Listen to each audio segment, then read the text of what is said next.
Ieda, doutor Renato, vamos começar?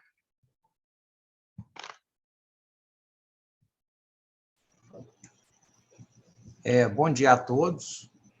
Meu nome é Renato Michel, sou vice-presidente da área imobiliária do Sinduscom. Gostaria de agradecer aí, em primeiro lugar, a presença de todos na nossa coletiva. Vamos apresentar aqui hoje dados relevantes sobre o mercado imobiliário, sobre a construção civil na nossa cidade, também na região metropolitana de Belo Horizonte. E gostaria de passar a palavra para a nossa economista, Ieda Vasconcelos, que vai fazer uma apresentação. Na sequência, a gente fica à disposição para responder às dúvidas dos senhores. Muito obrigado. Só fazer um comentário, pessoal. Logo após a apresentação da Ieda, a gente abre para as perguntas, né? Vocês podem abrir o microfone e se manifestar pelo chat, fiquem à vontade. A coletiva está sendo gravada, eu sou Luciano, da assessoria de comunicação, estou à disposição. Se ele for dar negócio com ele, mais recente. A nossa agência, a Interface, também está presente. Eu vou colocar nossos contatos no final, caso vocês precisem. E a apresentação em PDF, que a Ieda vai fazer, a gente também vai disponibilizar o link para vocês baixarem no final. Ieda, por favor, a palavra é sua. Obrigada, Luciano. Bom dia a todos. Obrigada pela participação. Eu vou apresentar aqui diversas informações sobre o mercado imobiliário de imóveis novos na região metropolitana de Belo Horizonte. Os resultados são relativos ao primeiro semestre desse ano e nós fizemos aí uma comparação com os resultados do primeiro semestre do ano passado e também analisamos aí o segundo trimestre em relação ao segundo trimestre do ano passado. Eu vou compartilhar minha tela. Luciano, está compartilhado? Está sim, Ieda. Ok. Então, eu vou colocar no modo de apresentação. Está ok para todo mundo? Ok, Luciano? Ok. Bom, esses resultados que nós trazemos hoje envolvem as seguintes cidades da região metropolitana: Belo Horizonte, Nova Lima, Contagem, Betim, Santa Luzia, Ibirité, Lagoa Santa, Raposos, São José da Lapa, Sarzedo, Vespasiano e Ribeirão das Neves. Ou seja, são as cidades aí que representam muito bem todo o mercado de toda a região metropolitana. Alguns dados nós vamos apresentar desagregados por cidade e alguns outros nós vamos apresentar Belo Horizonte, Nova Lima e para as demais cidades juntos. Em primeiro lugar, vamos verificar aqui o que essas 12 cidades, o que elas representam em termos de emprego. Aqui, nessa coluna inicial, nós temos o número de trabalhadores com carteira assinada em junho do ano passado, em cada uma dessas cidades, e o total, que era um pouco menos do que 125 mil, e em junho desse ano, onde nós já temos aí quase 150 mil trabalhadores com carteira assinada nessas 12 cidades. O saldo de vagas gerado por elas nesse período de 12 meses, ou seja, a comparação de junho desse ano com o do ano passado, nós temos aí 24.901 vagas com carteira assinada. A maior parte aí, né, das vagas, naturalmente, geradas em Belo Horizonte, quase 20 mil vagas em Belo Horizonte. Belo Horizonte registrou um crescimento aí no número de trabalhadores nesse junho, em relação ao junho do ano passado, de 21,5%, mas Contagem também registrou um percentual grande, 21,4% de crescimento. Nós tivemos aí Ibirité também com crescimento, mas sem dúvida o destaque aí na geração de vagas é a região metropolitana, é a cidade de Belo Horizonte. Bom, vamos comparar aqui Belo Horizonte, Brasil e Minas Gerais. de janeiro a junho desse ano, né, Belo Horizonte gerou aí, só a cidade de Belo Horizonte, só nesse ano, não é comparação com junho do ano passado, não, é de janeiro a junho. Belo Horizonte gerou um total de 9.321 vagas com carteira assinada no setor da construção, Minas Gerais gerou 31.325 vagas e o Brasil 178.600 novas vagas com carteira assinada. Aqui já é o resultado acumulado em 12 meses. O número de vagas no Brasil foi um pouco inferior a 323 mil, conforme está aqui. Minas Gerais um pouco inferior a 55 mil e Belo Horizonte um pouco inferior a 20 mil. O que significa isso? Em relação ao número, né, de trabalhadores, deixa eu tentar passar esse aqui para frente para não atrapalhar vocês. Em relação a junho de 2020, nós temos aí que o Brasil apresentou uma alta de 15,15% no número de trabalhadores, Belo Horizonte 21,47% e Minas Gerais 19,59%. E aí, aqui o importante a gente observar que tanto o Brasil quanto Minas Gerais como Belo Horizonte, o número de trabalhadores com carteira assinada na construção, ele já superou o patamar pré-pandemia, que é esse dado aqui de janeiro de 2020. Se nós olharmos todos os dados aqui do emprego, o número de trabalhadores nos 3 locais aqui que nós estamos analisando já superou aí o patamar pré-pandemia. Deixa eu passar aqui. Bom, entrando agora no mercado imobiliário de uma forma geral, vamos passar aqui um resumo das informações. O que nós temos aqui de resumo das informações que nós vamos apresentar? Nessas 12 cidades que nós demonstramos, foram vendidas no primeiro semestre 5.007 unidades de apartamentos novos, 52,45% desse total foi em Belo Horizonte e Nova Lima, o que correspondeu a 2.626 unidades. 1.182 foram em Contagem, que foi 23,61% do total, e 1.199 nas demais cidades. Nós vendemos 5.007 unidades, mas lançamos 3.692, sendo que 2.450 foi em BH e Nova Lima, o maior percentual, uma participação de quase 67%, 390 em Contagem e 852 nas demais cidades da cidade, as demais cidades da região. Chamo atenção para os senhores para esse número, 5.007 unidades vendidas e 3.692 lançadas. Vendas superando lançamentos, então, queda de estoque. Belo Horizonte vendeu 2.626 e lançou 2.450. Contagem vendeu 1.182, lançou 390.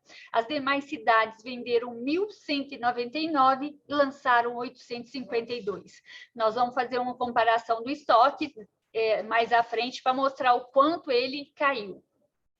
Hoje, nós temos na região metropolitana 5.890 unidades novas para venda, sendo que 2.599, o que corresponde a 44% do total, estão em Belo Horizonte e Nova Lima. Contagem tem um pouco menos de 15%, 874 unidades. E nas demais cidades, 2.417 unidades. Em relação ao valor global de vendas, essas 5.007 unidades que foram vendidas no primeiro semestre, elas corresponderam a 1.451 milhões, desculpa, 1.866 bilhão.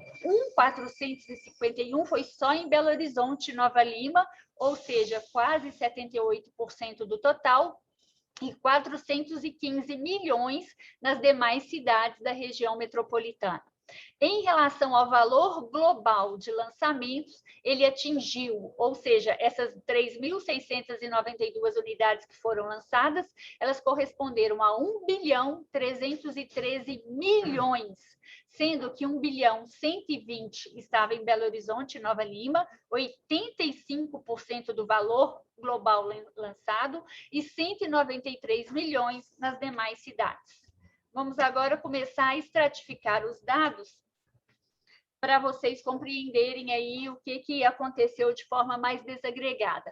De uma forma geral, o que a gente pode falar é que os resultados do mercado imobiliário de Belo Horizonte, eles demonstram, da RMBH, né, não só de Belo Horizonte, RMBH, eles demonstram um incremento das vendas de 21,8% e também dos lançamentos de 14,3%, na comparação dos primeiros 6 meses desse ano em relação ao igual período do ano passado. Bom, alguns fatores podem explicar esse resultado, entre eles aí, a gente já falou bastante disso, que as famílias ressignificaram o valor da casa própria com a questão da pandemia. Nós tivemos um forte incremento do financiamento imobiliário motivado aí pelas taxas de juros em patamares bem baixos, igual eu comentei agora, né, patamar reduzido. Nós tivemos aí a base de comparação em relação a abril, ela foi um pouco, abril e maio, menor, mas se a gente analisar os outros anos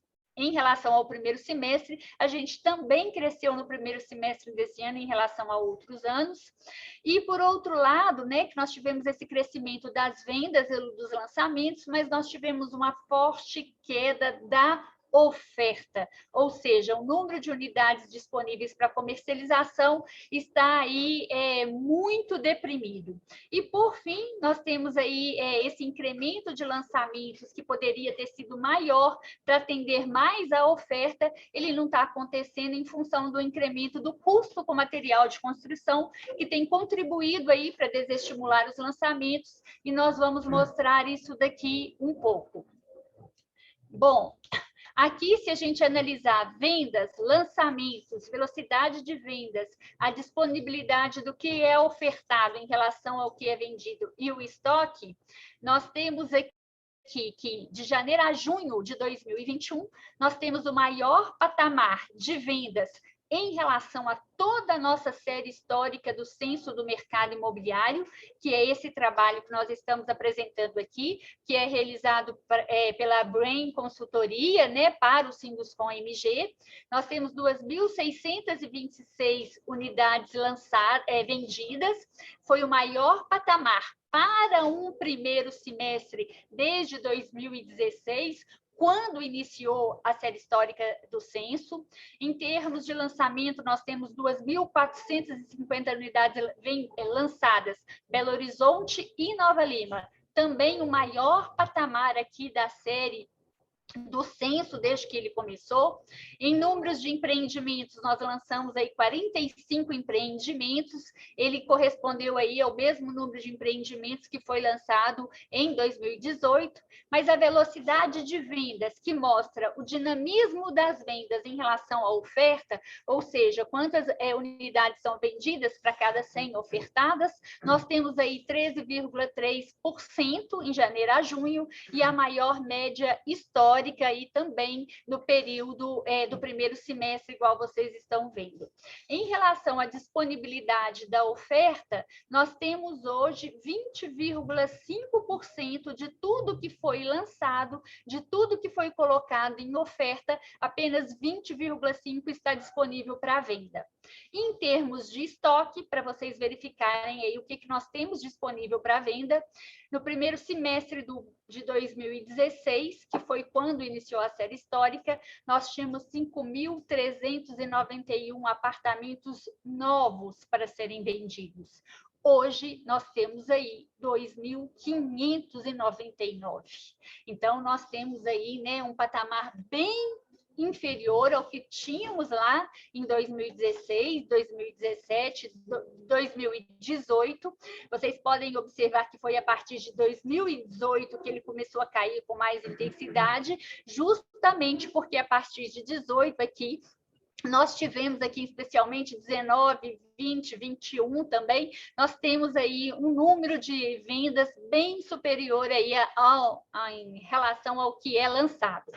Em relação ao primeiro semestre de 2020, as vendas cresceram 46,62%, os lançamentos cresceram 51,70%, apesar desse crescimento, os lançamentos continuaram inferiores à venda, foram 45 empreendimentos lançados, igual eu falei, o que correspondeu a uma alta aí de 36,36% no crescimento do número de lançamentos, 5,9 pontos percentuais de crescimento da velocidade de vendas, a disponibilidade de oferta em relação ao que foi lançado praticamente ficou estável, e o estoque caiu só em relação ao ano passado, quase 28%.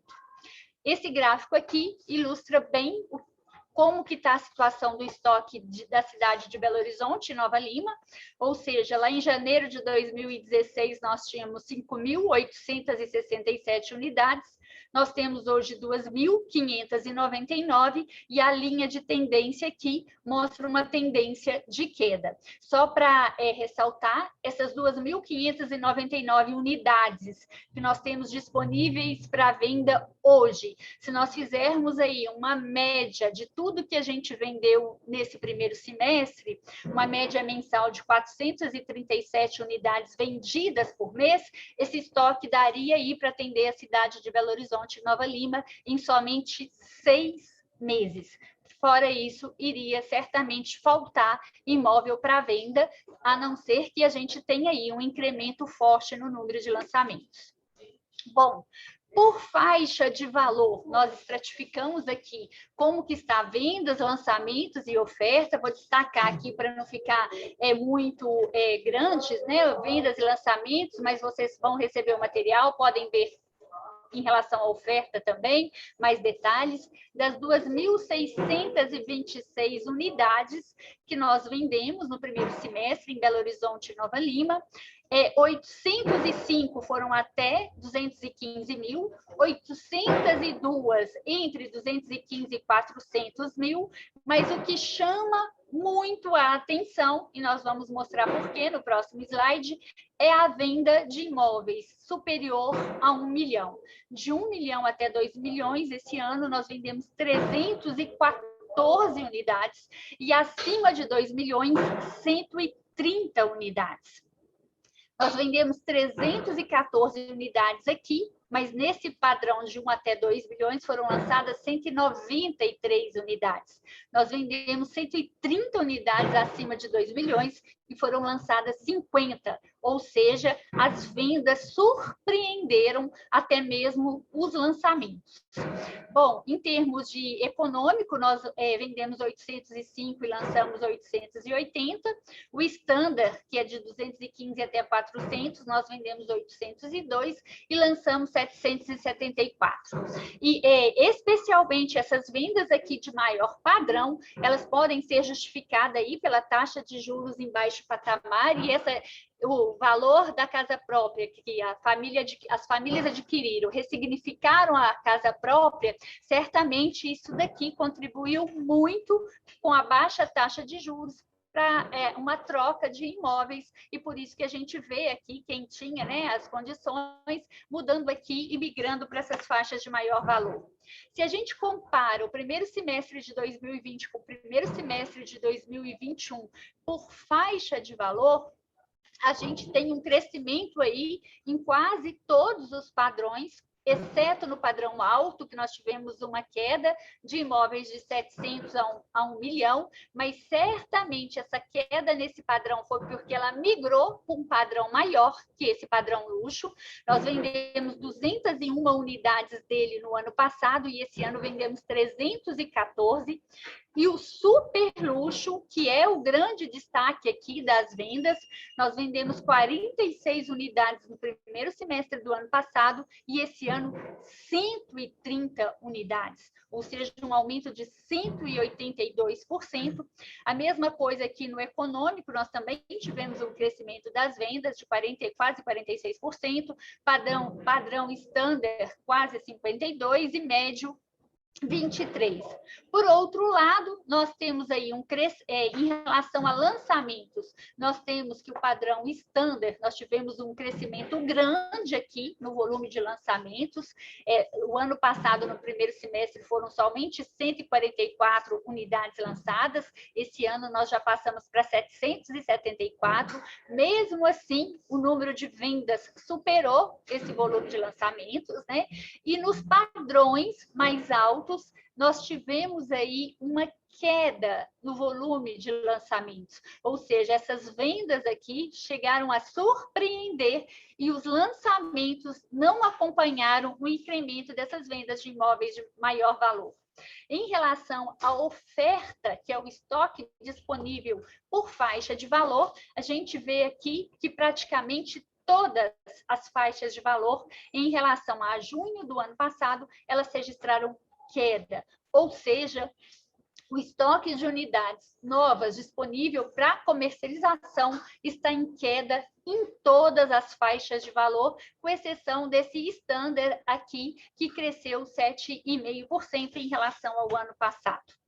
Bom, se a gente pega aqui por região da cidade, vendas, lançamentos e oferta, nós vamos observar que as regiões Oeste, Centro-Sul, Norte, Barreiro foram aquelas com maior volume de imóveis comercializados no primeiro semestre desse ano, e também foram nessas regiões que nós observamos aí o maior volume de lançamentos. Desagregando agora por cidade, aquelas 12 cidades que eu mostrei lá no início, que eu falei que nós íamos comentar, aquelas 5.007 vendas, nós vamos verificar, nós já detalhamos essas vendas aqui de Belo Horizonte, Nova Lima, 2.626, depois a gente tem Contagem com 1.182 unidades vendidas, depois nós temos aí Vespasiano com 497 unidades vendidas, Santa Luzia com 113, Lagoa Santa com 123. Disso daqui, o que a gente pode chamar muita atenção, além da alta das vendas de Belo Horizonte, o incremento das vendas de Contagem, mas olha só, Belo Horizonte nós tivemos um crescimento de quase 50% das vendas e um crescimento de quase 50% dos lançamentos. Contagem, nós tivemos um crescimento forte de vendas, um crescimento 7, quase 8%, mas tivemos uma queda extraordinariamente forte no volume de lançamentos. Contagem ficou o segundo trimestre desse ano, ou seja, de abril a junho, sem nenhum lançamento. Só foi observado lançamento em Contagem no período de janeiro a março, que totalizou 390 unidades. Nem por isso deixou de vender, o que mostra que a demanda está forte, está aquecida, o que não aconteceu. Um maior aumento de vendas foi porque não teve lançamentos. Certamente essa queda aqui está associada, porque em Contagem nós vamos verificar padrões, são lançamentos de padrão mais econômico, justamente os que foram mais prejudicados aí em virtude do aumento no preço dos insumos que nós vamos demonstrar aqui. Em termos de VGV e VGL, né, que é o valor global de vendas e de lançamentos, nós temos aí que as vendas, o valor global de vendas cresceu aí no primeiro semestre 40% em Belo Horizonte e Nova Lima, mas ele caiu nas demais cidades, sem considerar Belo Horizonte e Nova Lima, 11%. Da mesma forma que os lançamentos. Ou seja, o VGV caiu porque nós tivemos uma queda dos lançamentos, nós tivemos queda de lançamentos aí justificado pelas questões do padrão econômico. As vendas caem 11%, mas os lançamentos caem em uma proporção muito maior, quase 27%. E aqui a gente fica uma demonstração clara que Belo Horizonte está aí cada vez mais deixando de construir habitações de padrão econômico e construindo os demais padrões, e os demais padrões vêm ganhando aí mais força nas demais cidades. Então, esses resultados que eu vou mostrar aqui, eles demonstram a dificuldade de se construir habitações de padrão econômico na capital mineira e a força que esses padrões econômicos estão ganhando aí nas demais cidades. Em relação a Belo Horizonte e Nova Lima, o total de 2.626 unidades que foram vendidas, somente 805 foram no padrão econômico. Já na região metropolitana, de 2.381 unidades que foram vendidas, 2.123 foram no padrão econômico. Quando eu cito aqui região metropolitana, é sempre sem Belo Horizonte e Nova Lima, porque Belo Horizonte e Nova Lima está destacado. Em relação aos lançamentos, de 2.450 unidades que foram lançadas no primeiro semestre, em Belo Horizonte e Nova Lima, somente 880 do padrão econômico, 1.570 nos demais padrões. Na região metropolitana, acontece justamente o inverso. De 1.242 unidades que foram lançadas, 1.156, quase a totalidade, foram do padrão econômico. Renato vai depois falar bem sobre isso daqui. Em relação ao segundo trimestre comparado ao primeiro de 2021, nós temos aí uma relativa estabilidade nas vendas, né, que mantiveram quase no mesmo patamar do primeiro trimestre, mas uma forte queda nos lançamentos. Os lançamentos no segundo trimestre, eles continuaram caindo, eles caíram, igual nós demonstramos o resultado do semestre, e naturalmente, volto a reforçar que o que está proporcionando essa queda dos lançamentos aí é o aumento do preço dos insumos que nós vamos mostrar daqui a pouco. Aqui, só para desagregar informações também em relação ao segundo trimestre, quais foram os padrões que venderam mais e os que lançaram mais. Aqui no segundo trimestre continua destacando luxo e super luxo, e vocês vão receber o material. A gente aqui só colocou para vocês terem uma ideia também. Segundo trimestre também, onde que vendeu mais e onde que lançou mais e onde que está ofertando mais no segundo trimestre. Eu também, por região da cidade, aí com destaque de vendas no Barreiro e na região centro-sul, tanto para venda como lançamento também em região nordeste destaca bastante. Em relação ao mercado imobiliário de Belo Horizonte e Nova Lima, quando a gente compara o segundo TRI desse ano com o segundo TRI do ano passado, nós temos aí um crescimento forte de vendas, um crescimento maior ainda de lançamentos, mas os lançamentos permanecem inferior às vendas, o que faz com que a oferta nessa base de comparação aqui também continue sendo caindo. E o que eu tanto falei e vou demonstrar aqui, que é o aumento do custo da construção, de janeiro a julho desse ano, que nós já temos o resultado de julho, o CUB total, que envolve material e mão de obra, ele cresceu quase 14%, somente em 7 meses. Em 12 meses terminados em julho, ele já aumentou 21%, sendo que nesses 12 meses encerrados em julho, o custo com material aumentou quase 44%, e de janeiro a julho, só nos primeiros meses desse ano, material já aumentou 23,88%. Para vocês terem uma ideia o que isso significa, essa variação de 13,71% nos primeiros 7 meses do ano, se a gente pegar toda a era pós-real, 95 até 2021, esse período, em cada ano, nós nunca tivemos um aumento tão forte no custo global da construção, igual nós tivemos agora. Inferior a esse, foi lá em 95, quando a gente ainda estava saindo do processo de hiperinflação. Se a gente pegar o custo com materiais também no período de janeiro a julho, 23,88%, aqui também comparando toda a era pós-real para o período, aqui está demonstrado claramente o quanto é forte esse aumento aqui. Bom, no mês de julho, os materiais que mais aumentaram foram a chapa de compensado, que aumentou mais de 17%, a madeira, através da porta, 10,24%, fio de cobre, quase 6%, telha, mais de 5%, PVC, mais de 4%.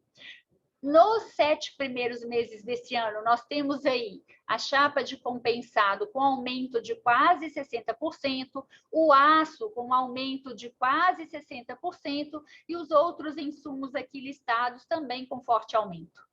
Em 12 meses encerrados em julho, nós temos aí o forte destaque do aumento do preço do aço, 132,63% de aumento aí nos 12 meses encerrados em julho, e sem sombra de dúvidas foi o insumo que mais puxou aí fortemente o aumento do custo da construção. Para vocês verificarem aqui uma evolução do custo 12 meses, desde junho do ano passado, nós começamos a largar aqui, olha como nós conversamos de 12 meses, em janeiro do ano passado, 12 meses bem estável, tanto material quanto mão de obra, aqui em baixo patamar.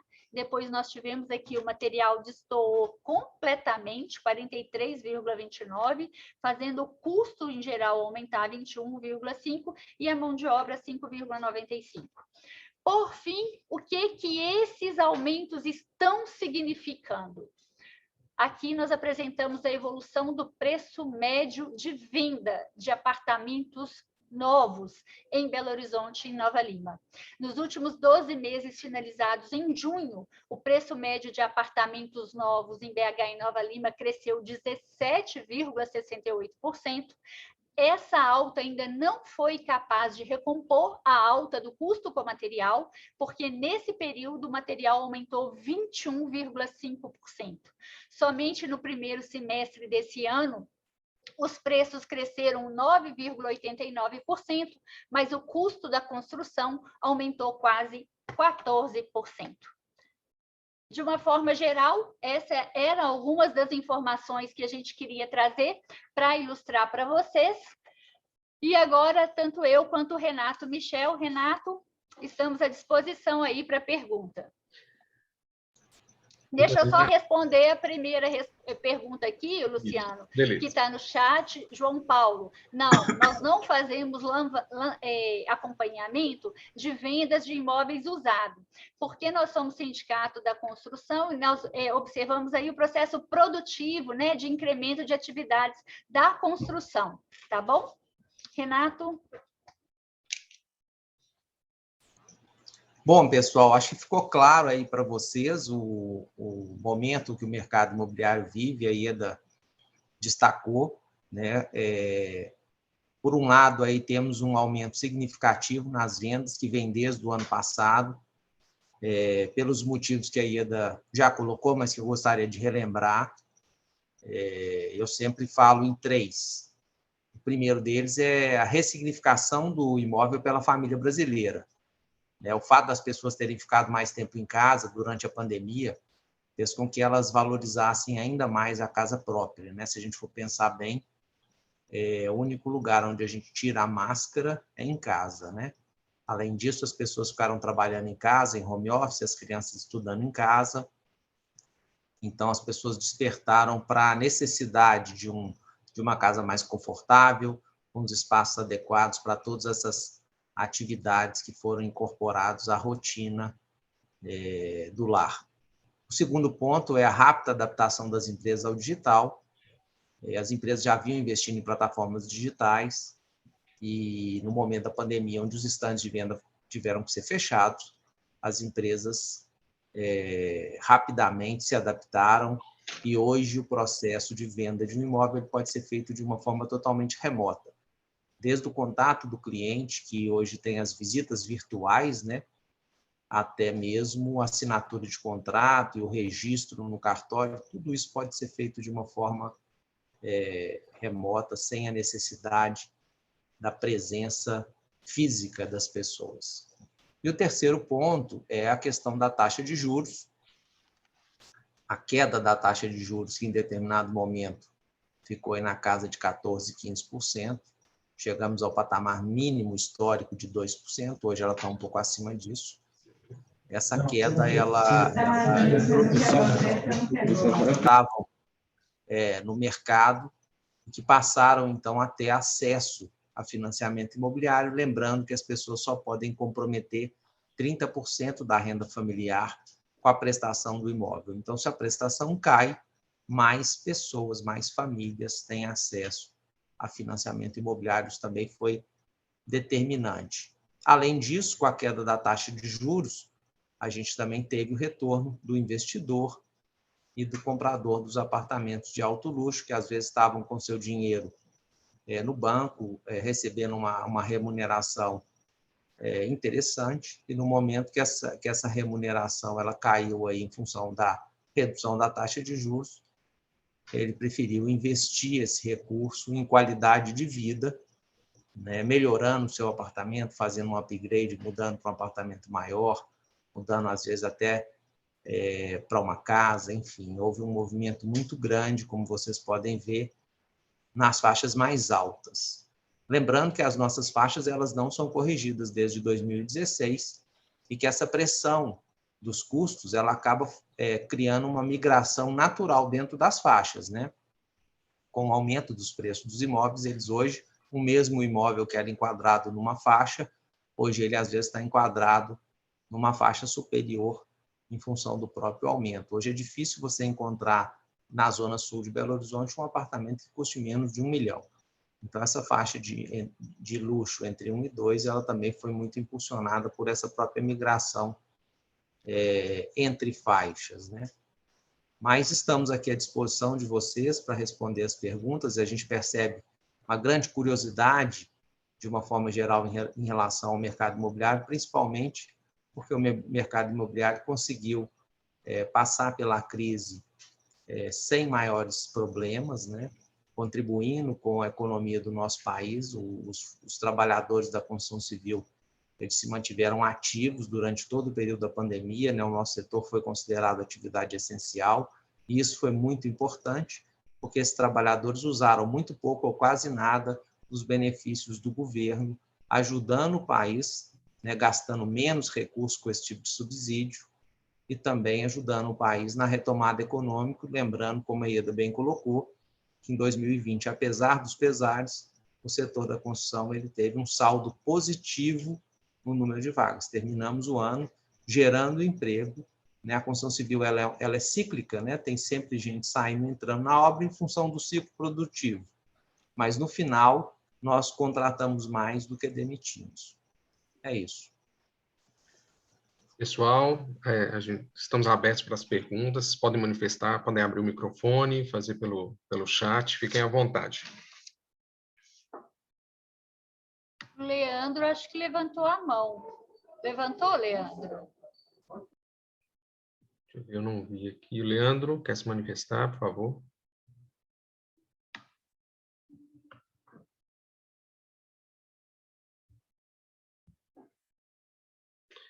O João Paulo fez mais uma pergunta. A alta na taxa Selic, aliada ao aumento nos preços dos imóveis, nos traz um cenário perigoso nos próximos meses?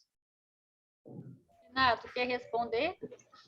Sim, eu posso responder. Eu acho o seguinte, é lógico, pessoal, que quanto mais baixa a taxa de juros, melhor, né? A gente vai ter aí uma prestação mais baixa e mais competitiva para o comprador, inclusive quando você compara essa prestação com o aluguel. Lembrando que nas faixas mais baixas, muitas vezes essa é a comparação.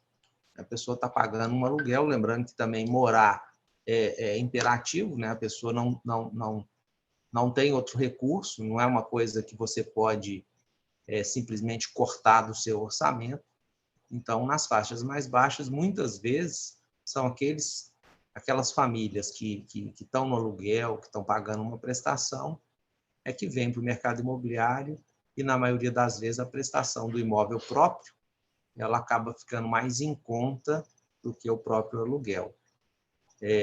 Mas eu acredito que esse aumento ainda não é prejudicial. Eu acho que mais importante do que tudo é uma previsibilidade, uma taxa de juros adequada, pensando no médio e no longo prazo. O que o mercado não gosta é quando essa taxa oscila muito, ela vai a 2, vai a 15, volta a 2, isso acho que é ruim para o mercado.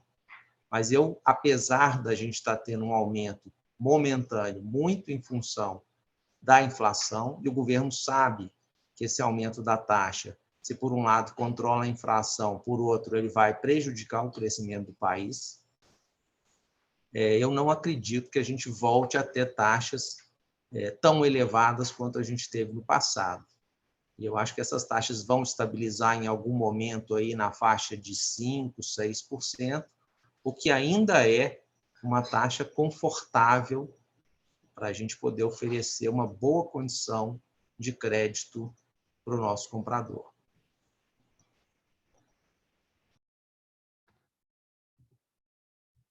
Renato, fechou seu microfone. Não, eu já terminei. Se você quiser contribuir, complementar, ou se tiver alguém mais querendo perguntar, fique à vontade. Ieda, se quer fazer alguma complementação, nós temos mais uma pergunta no chat. Qual o impacto previsto no setor da construção, uma vez que existe no aumento do preço de imóveis dos imóveis e de custo, versus falta de aumento de renda e aumento nos juros de financiamento nos próximos 12 meses?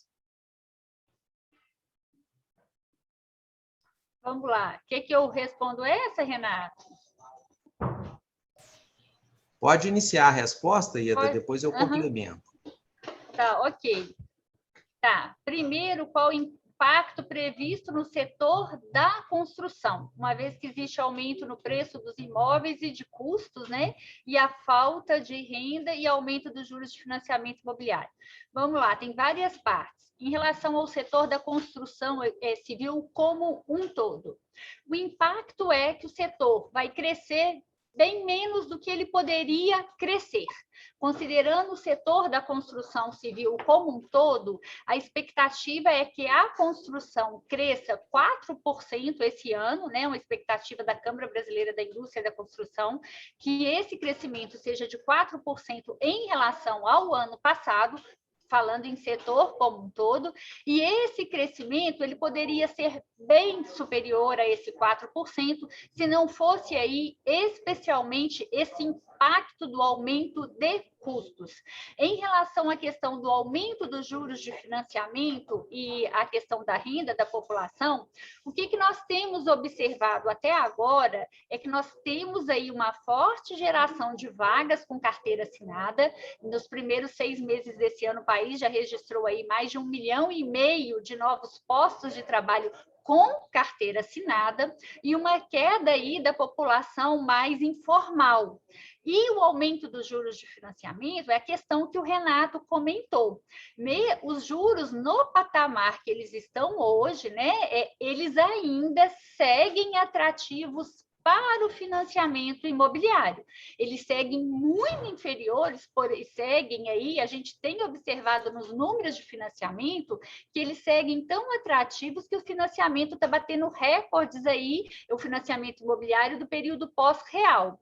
Segundo, não é o aumento inteiro da Selic que ele vai refletir totalmente nos juros do financiamento imobiliário. E conforme o Renato falou, esses juros na faixa de 5,25%, 6%, né?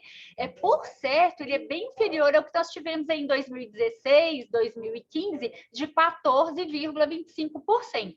Então, as condições continuam dadas, né, para o setor avançar mais. Hoje existe um grande problema.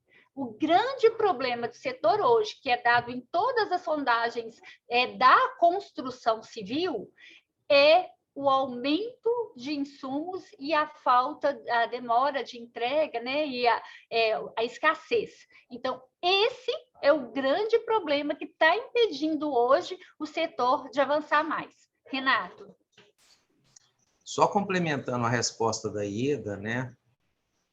Com relação à questão da renda, né? Do aumento dos juros e do custo e, consequentemente, o valor de venda dos imóveis versus aumento da renda.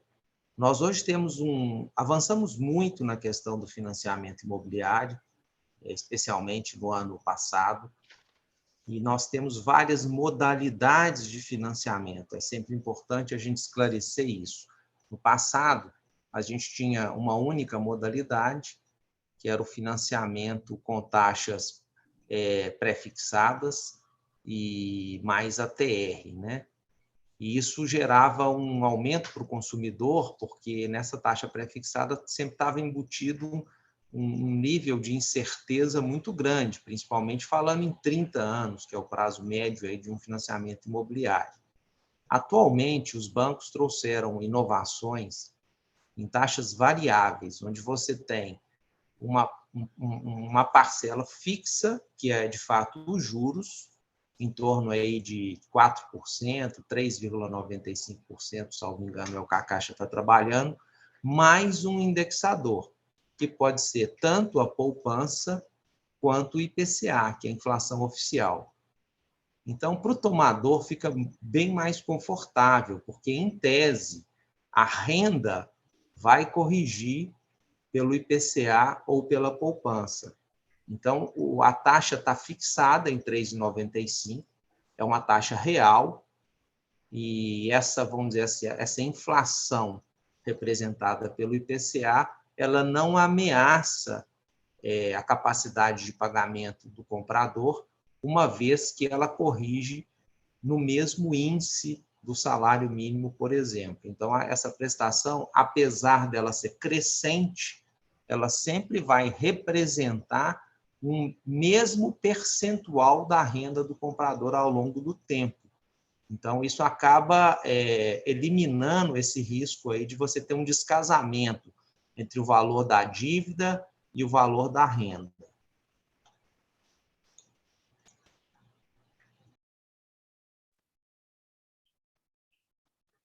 Olá, pessoal, mais alguma pergunta? Fiquem à vontade. Eu quero fazer uma. Michele Valverde, Jornal Diário do Comércio. Eu queria saber como é que vocês avaliam essa questão da queda de lançamentos, né? Se isso pode vir a travar o mercado, se pode vir prejudicar, né? Já que não se tem aí uma expectativa de queda dos custos, né, da construção. Como é que vocês avaliam isso para frente, agora nesses últimos meses, para o ano que vem, né? Bom, eu posso responder essa e aí complementa se for o caso. Michele, a gente tem aí uma divisão muito clara no mercado, né? O mercado hoje, 30% dele está concentrado no que a gente chama de padrão econômico, que é o Casa Verde e Amarela, o antigo Minha Casa Minha Vida, que são os imóveis até 215 mil, que é o teto do programa. Depois a gente tem uma faixa logo acima, que a gente chama de Standard, que é de 215 a 400. Essa faixa hoje responde por mais ou menos 30%. E os outros 40% estão divididos nas diversas faixas. Nós estamos tendo muito problema na faixa do Minha Casa Minha Vida. Essa é a que mais sofre com os aumentos de custo. A gente apresentou agora no dia 10 o fechamento da pesquisa do mês de junho, e a IEDA trouxe esses dados também para essa coletiva, onde a gente percebe uma queda dos lançamentos na região metropolitana. A região metropolitana é a que mais responde por essa faixa, que é o produto econômico, né? Predominantemente, esse produto acontece na região metropolitana, em grande escala. E a queda dos lançamentos já mostra que existe uma inviabilidade na produção desse tipo de produto. Hoje, você não consegue mais produzir, em função do aumento de custos, apartamentos para atender essa classe. Isso é um problema, isso a gente depende aí do Ministério das Cidades, através da Secretaria Nacional de Habitação. É um problema social importante, que a gente vai ter que ver como que a gente trata, porque, de fato, os aumentos estão inviabilizando. A faixa superior, que é o standard, é consequência disso. O aumento dessa faixa é exatamente aquilo que eu falei na minha primeira fala. É uma migração das empresas e dos empreendimentos que estavam enquadrados na Casa Verde e Amarela e que hoje estão enquadrando na faixa logo superior. Essa faixa é uma faixa um pouco mais tranquila hoje para se trabalhar, lembrando que o financiamento dessa faixa é através de um outro funding, né, que é o SBPE, o Sistema Brasileiro de Poupança e Empréstimo, ao contrário do Minha Casa Minha Vida, do Casa Verde e Amarela, que usa recursos do FGTS. Então, tem bastante recurso para essa faixa e a gente está percebendo um crescimento absurdo do financiamento pelo SBPE, o que os bancos, inclusive a Caixa Econômica, estão apresentando. Então, isso acontece exatamente pelo aumento do custos e as consultoras são obrigadas a ofertar imóveis similares numa faixa superior. E também temos o resto do mercado, onde a gente, de uma certa forma, está conseguindo repassar esses custos, o que não é bom, não é o ideal, ninguém gosta de aumentar preços, mas tem sido necessário nesse momento para a gente poder continuar produzindo. Nós tivemos aí um aumento acumulado em 12 meses, na casa dos 17%, que é mais ou menos o que deu o INCC nesse mesmo período. Mesmo sabendo que o INCC às vezes não pega todo o aumento, a gente está conseguindo pelo menos repassar o INCC para o cliente, mas é uma coisa complicada. De forma que, sim, eu acho que isso representa uma ameaça, é uma preocupação do setor. Não tem solução fácil, né? Porque alguns produtos são produzidos no nosso país, a construção civil, ao longo dos anos, privilegiou o fornecedor local e hoje, por uma questão de quebra das cadeias de produção, a gente está tendo dificuldade de atender o mercado e a busca de fornecedores no exterior está sendo pensada, está acontecendo, né? A importação de alguns insumos, já tivemos aí um navio chegando no sul do país com uma carga de aço, né, no primeiro semestre, mas são questões mais complexas, né, que tem aí algumas barreiras tanto econômicas quanto técnicas para a gente conseguir viabilizar. Se você quiser complementar, Ian. Sim, Michele, e outra coisa que ela falou em relação até para 2022, né, Michele? Nós queremos acreditar que esse incremento do custo dos insumos na proporção que está acontecendo hoje, ele não se carregue até lá. Né? E considerando que nós temos uma forte demanda e uma demanda consistente que já provou em função do aumento das vendas aí, é a prova mais recente que essa demanda é forte e consistente, que mesmo durante a pandemia ela se manteve aquecida, nós temos aí várias questões que influenciam nos lançamentos também, e essa demanda é uma delas. E a outra, essa demanda inclusive é fortalecida pelo nosso número de déficit habitacional, né? Mais de quase 6 milhões de moradias em todo o país. Então, não acreditamos que isso vai se estender para 2022, o que seria aí um caso totalmente extraordinário, mesmo porque nós temos aí impactos positivos que podem vir no segundo semestre, agora, nos últimos meses do ano, né? Com o avanço, inclusive, do processo de vacinação, a abertura, de uma forma geral, de todas as atividades, né? Esse incremento da atividade econômica como um todo, essa demanda, inclusive, tende a crescer. E o mercado estará apto para resolvê-la, apto para trabalhar para atendê-la, né, desde que tenha as condições. E por isso a gente não acredita aí que vai se estender para 2022 esse aumento de custos tão forte igual está acontecendo agora. Ieda, nós temos mais duas perguntas. A primeira do Bruno Alvarenga. Há como estimar o impacto na aprovação de projetos junto às prefeituras para recompor o número de lançamentos? Na PBH, você entra com o projeto hoje e a primeira análise é feita com 4 meses. Projetos com alvará na hora tiveram vários problemas. Lembrando que tivemos problemas no atendimento no período da pandemia e falar sobre o tratamento do sindicato junto às prefeituras para mitigar este impacto. Doutor Renato, o senhor quer começar, por favor? Bom, sem dúvida, Bruno, acho que esse é um dos grandes gargalos, né? Hoje a gente tem uma dificuldade muito grande na oferta de terrenos, né?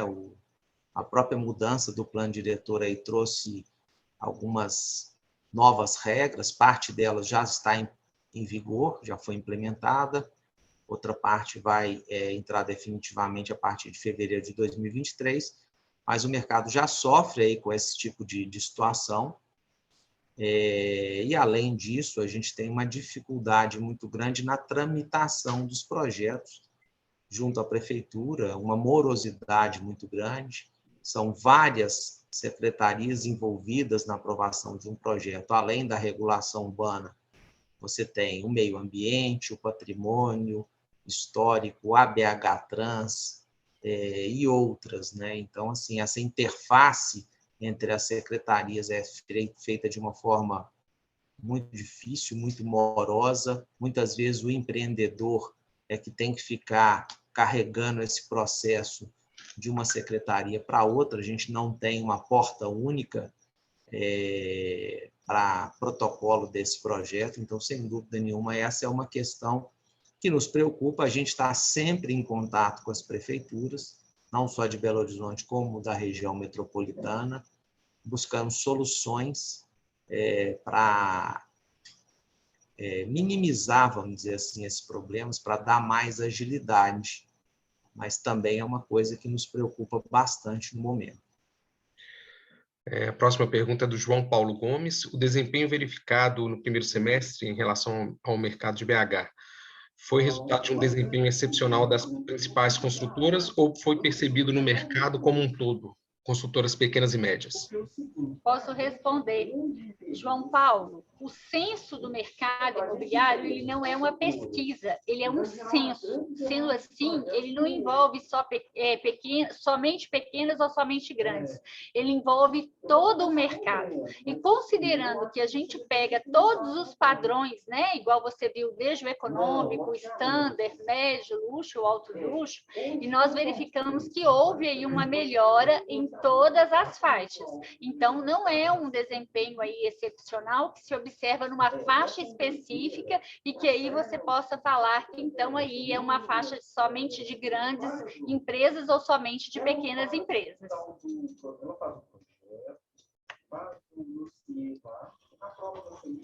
Complementando sua resposta, Ieda, eu acho assim, eu até estava conversando hoje mais cedo sobre isso. O mercado imobiliário tem uma característica muito interessante que foi citada implicitamente nessa pergunta, né? Que é essa questão da descentralização, né? O mercado imobiliário é uma indústria, né? É a indústria da construção civil, mas ele difere aí de uma indústria tradicional, onde você tem uma planta industrial localizada num determinado ponto da cidade, trazendo aí, às vezes, um benefício para aquela comunidade do entorno, né?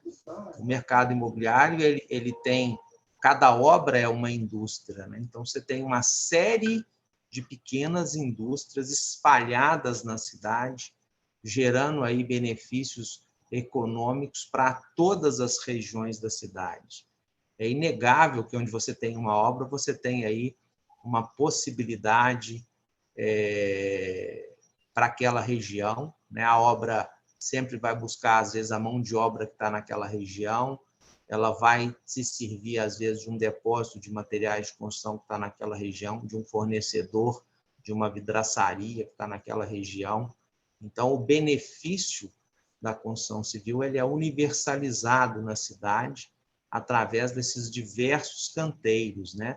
O Sinduscon, na sua maioria, é composto por pequenas e médias empresas, e como a Ieda falou, são elas que são responsáveis pela maior parte dos lançamentos. Às vezes a gente pensa que são as grandes empresas, mas não é verdade. As grandes empresas, às vezes, são mais visíveis, os empreendimentos têm mais visibilidade, portanto, a gente percebe isso dessa forma, mas são as pequenas empresas que são responsáveis pela maior parte dos lançamentos na cidade. Ok, pessoal, mais alguma pergunta?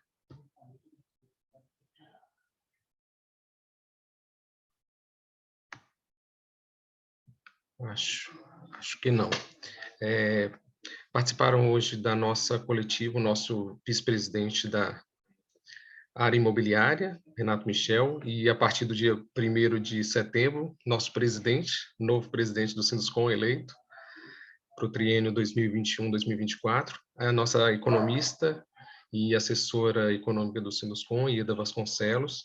Eu já deixei aí o link no chat para vocês baixarem a apresentação da Ieda, os nossos contatos também estão aí, da interface. E o vídeo dessa coletiva a gente também vai disponibilizar no YouTube na parte da tarde. Doutor Renato e Ieda, querem fazer um último comentário?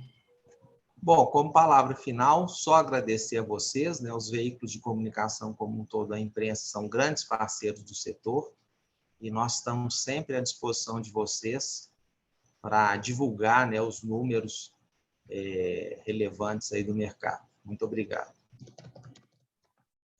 Também quero agradecer a participação de todos, Luciano, e falar que nós apresentamos aí um caminhão grande de dados, né? Muitos números, tem muita coisa, então, se alguém tiver alguma dúvida na análise, na hora de fazer alguma matéria, alguma coisa assim, nós continuamos aqui à disposição para poder esclarecer para vocês. Muito obrigada.